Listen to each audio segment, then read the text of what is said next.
Madame le Président du Conseil d'administration de l'ANAPEX, Messieurs les administrateurs de l'ANAPEX, Mesdames et Messieurs, à vos titres et qualités respectifs, tout protocole observé.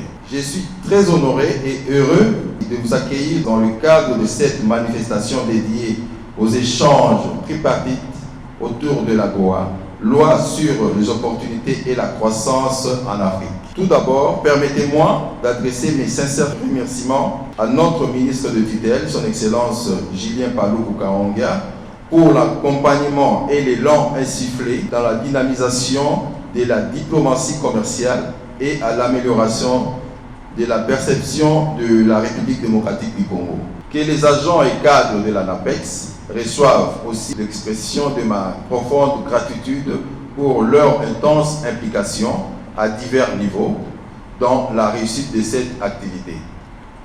Qu'il me soit également permis de remercier le représentant des structures privées, publiques et celles de la société civile présente à cette dîner d'échange. Plus particulièrement, permettez-moi de saluer la présence du docteur Divine Aperrier, venu tout droit de Minneapolis aux États-Unis pour participer aux réflexions de ce forum. Mesdames et messieurs, comme d'aucuns le savent, il est établi que l'une des problématiques majeures de la participation de pays bénéficiaires du programme AGOA est la faible utilisation des avantages qu'offre cette loi préférentielle. Les experts du commerce international récemment réunis à Washington, D.C., autour du forum AGOA 2024, sont unanimes sur le fait qu'il existe une corrélation positive entre les stratégies AGOA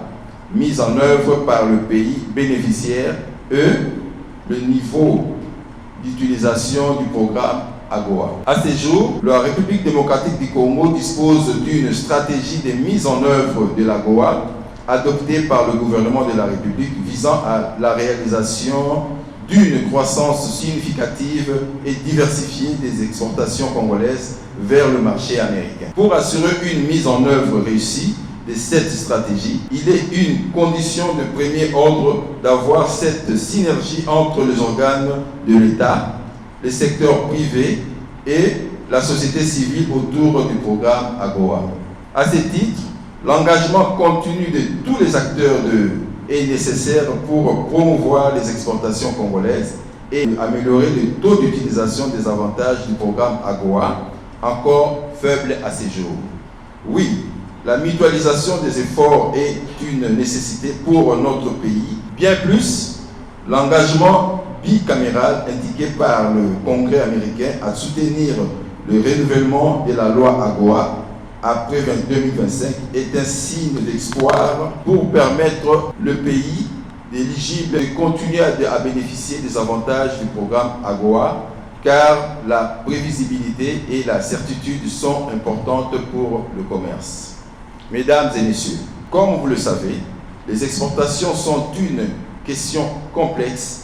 Elles ne devraient aucunement être considérées comme un acquis, car elles requièrent de la préparation et de la formation, surtout pour le primo-exportateur. À ce titre, l'Agence nationale de promotion des exportations, ANAPEX en sigle, structure sous la tutelle du ministère du Commerce extérieur, a reçu du gouvernement de la République la mission de promouvoir les exportations congolaises et d'assurer l'expansion commerciale par l'intensification des échanges avec les économies tierces. L'accomplissement des missions de l'ANAPEX passe aussi par la formation des cadres professionnels du commerce extérieur et des acteurs du secteur privé œuvrant dans le domaine des exportations. En tant que directeur général de l'Agence nationale de promotion des exportations, je me réjouis que cette matinée d'échange permette autour d'une table les acteurs et les idées. Mesdames et messieurs, distingués invités, c'est donc sur cette note que je souhaite aux uns et aux autres de fructueux échanges ainsi que des moments d'interaction bénéfiques afin de renforcer nos capacités techniques mutuelles, de susciter des réflexions concertées sur comment traduire les opportunités de l'initiative AGOA, bénéfices réels et ainsi jouer un rôle actifs dans la transformation de l'économie de notre continent. Je vous remercie.